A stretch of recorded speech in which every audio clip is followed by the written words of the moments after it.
Ito, play muna natin to. Pinagtuunan ng pansin ang problema ng involuntary hunger o pagkalan ng sikmura sa mga pamilyang pinaguriang food court. Binuksan ang walang lutong kitchen na nagbibigay ng libreng pagkain tuwing almusal at tanghalian sa may 700 hirap na tao kada araw. Oh. Yan ho, sa Pasay po yan, mga kababayan. Yan yung walang gutom program ng ating Pangulo, no? Diyan sa Pasay. 700 na mga pamilyang Pilipino mula umaga hanggang tanghalian yung kanilang nakukuhang pagkain diyan na serve sa kanila sa pamamagitan ho ng ating DSWD. Oh. Hindi ba natin nakikita yan? Di ba napakagandang programa yan? Alam naman natin itong mga kababayan natin, katulad na yung mga kababayan natin diyan na diyan naninirahan sa kalsada, di ba? So, may mapupuntahan sila para may makakainan. Itong walang gutom program ng ating Pangulo sa Pasay. Okay, tuloy natin to. Nakakatanggap ito ng mga bilasyong pagkain mula sa fast food chains, hotel groups, at ibang Prutas, oh. Nagpasalamat ako na tungtunan ko itong walang gutom kitchen. Dahil minsan magutom ako, mapunta ako dito, nakakain ako. Ngayon nararamdaman namin na may pangarap na uli kami. At pangako namin, kung ano man may tutulong namin, kahit na kaliit lang, tutulong kami. Wow. Diba? So, na-inspire sila ngayon sa ginawa ng ating Pangulo. Diba? Kung ano man na nakita nila ngayon, so gagawin din nila sa iba. Kahit maliit lang. Yes, totoo yan. Mga kababayan, makakatulong din sila sa iba. Yan yung ginawa ng ating Pangulo para yan sa mga kababayan natin na talagang kumakalamang sikmura dahil sa walang makain. So, hindi ba yan maganda? Hindi ba yan nila nakikita? Kasi napakagandang programa yan. Kasi alam naman natin, maraming nagugutom na mga Pilipino, lalo-lalo na dyan sa Maynila. Pasay po yan, sa Pasay. Itong Pasko lang, binisita din yan ng ating Pangulo. Nabigay nga siya doon ng siya pa nga nagsiserve. Siya pa yung nagbibigay ng mga regalo.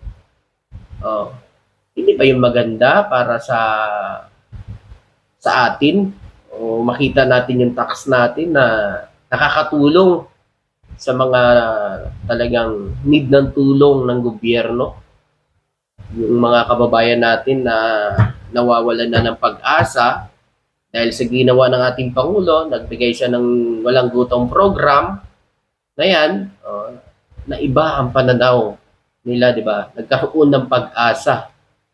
Nagkaroon muli sila ng pag-asa sa kanilang buhay.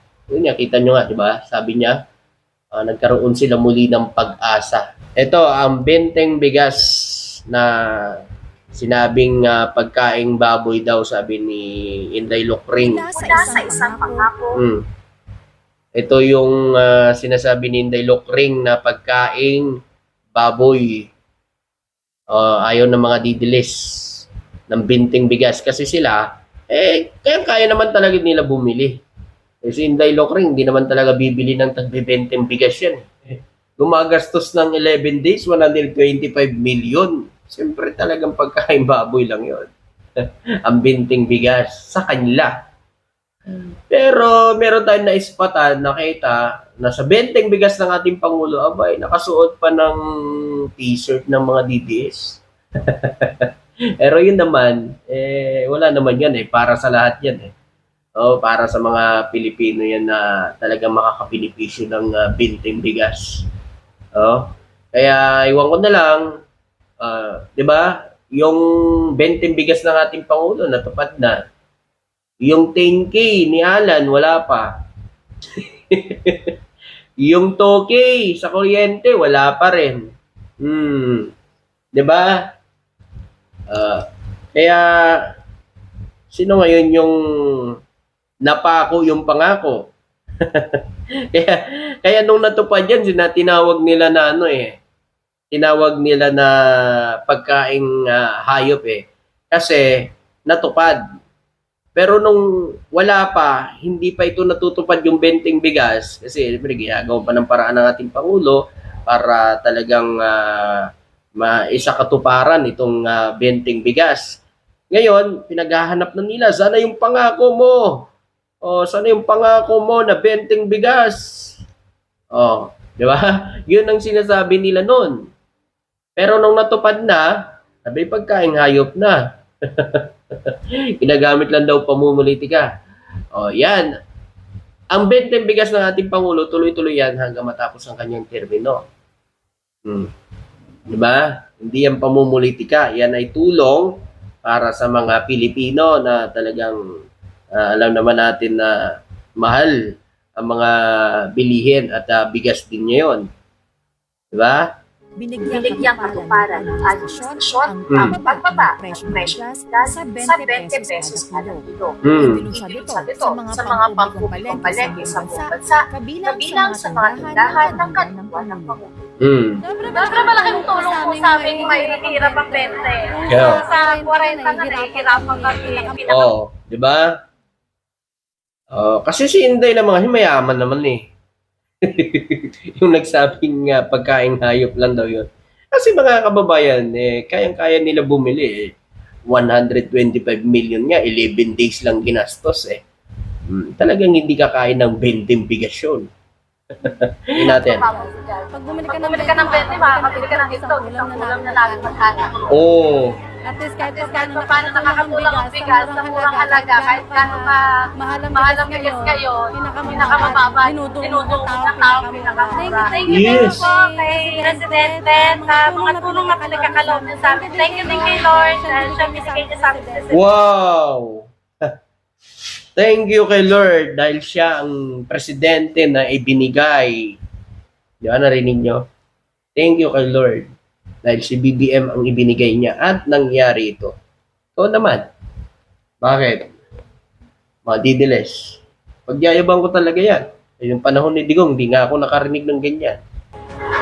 Malaking pasalamat namin lahat sa ating mahal na presidente. Hindi dahil sa kanya, wala kami mabibili ng mura ng bigas. Diba? Totoo naman. Kung si Digong, COVID pa rin hanggang ngayon. Diba?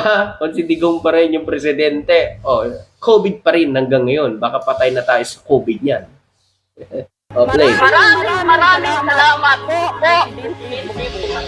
Sana itulong mo katulad namin mahihirap. Yes. Diba?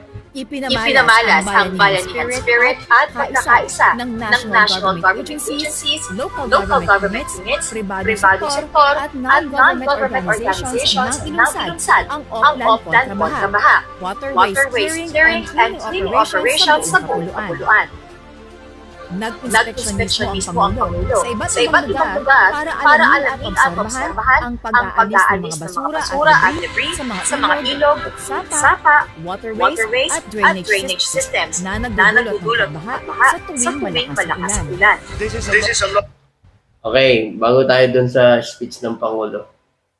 Dito ba na tayo sa mga sinasabi ng mga DDS? Huli na daw. Huli na. Itong ginagawa ng presidente. May 3 taon pang Pangulo. At hindi naman ngayong taon na ito wala tayong dadanasin na pag-ulan at pagbaha. Kaya hindi pa huli ang lahat. Mali yung sinasabi ng mga DDS na huli na daw yung lahat. Mali. Dahil, mga kababayan, may 3 taon pang presidente at ngayong taon na ito, sigurado ba kayo na hindi tayo babahain? Hindi tayo uulanin?